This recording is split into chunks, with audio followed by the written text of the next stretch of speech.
Iran যুদ্ধ Asia, Europe, Africa সকল প্রান্তকে স্পর্শ করেছে। এটা বলা যায় একটা বিশ্বব্যাপী যুদ্ধ হচ্ছে।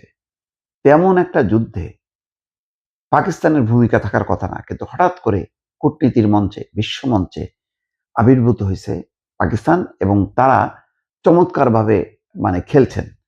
দৌড়ে যাচ্ছেন চীনে, দৌড়ে যাচ্ছেন আমেরিকায়, ট্রাম্পের সাথে বৈঠক করছেন।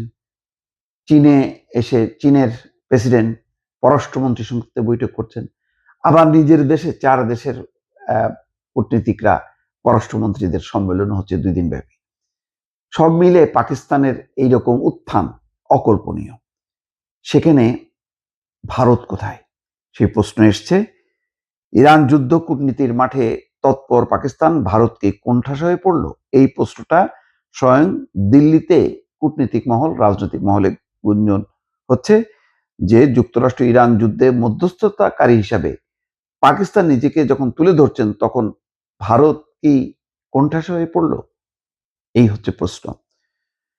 যুক্তরাষ্ট্র ইসরায়েল যৌথভাবে ইরানে আগ্রাসন শুরুর পর ইসলামাবাদ কূটনৈতিকভাবে দারুণ তৎপরতা দেখিয়েছে। এ সময় নিজেকে ওয়াশিংটন এবং তেহরানের মধ্যে মধ্যস্থতাকারী হিসেবে প্রতিষ্ঠা করেছে পাকিস্তান। আবার দেখেন, পাকিস্তান আবার আফগানিস্তানের সাথে যুদ্ধবন্ধের ব্যাপারে চীনে আবার বৈঠক শুরু করছে।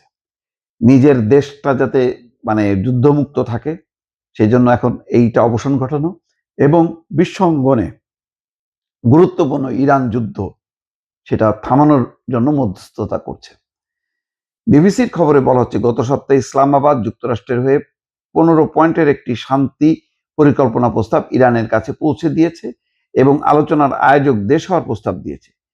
তেহরান যুক্তরাষ্ট্রের ওই শান্তি প্রস্তাব প্রত্যাখ্যান করেছে।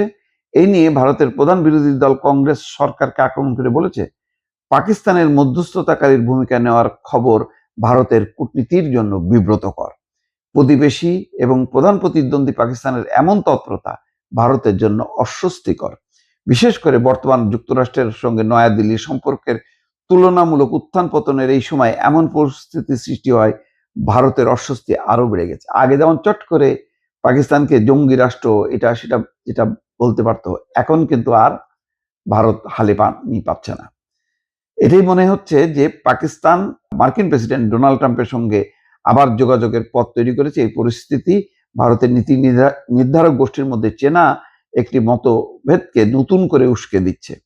বিরোধী দল এবং কয়েকজন বিশ্লেষকের যুক্তি, এই অঞ্চলের সঙ্গে দিল্লির নিজস্ব বহুমুখী সম্পর্ক রয়েছে, তাই দিল্লির অন্তত একজন মধ্যস্থতাকারীর ভূমিকায় অবতীর্ণ হওয়া উচিত ছিল, যাতে গুরুত্বপূর্ণ ভূ রাজনৈতিক পরিবর্তনের এই মুহূর্তে তাদের একেবারে অনুপস্থিত মনে না হয়। বরং ভারত কি করলো, এই ইরানে আক্রমণ করার একদিন আগে সেখানে যে মোদি বৈঠক করে আসলো এবং তার একদিন পরে ইসরায়েল আক্রমণ করলো ইরানকে।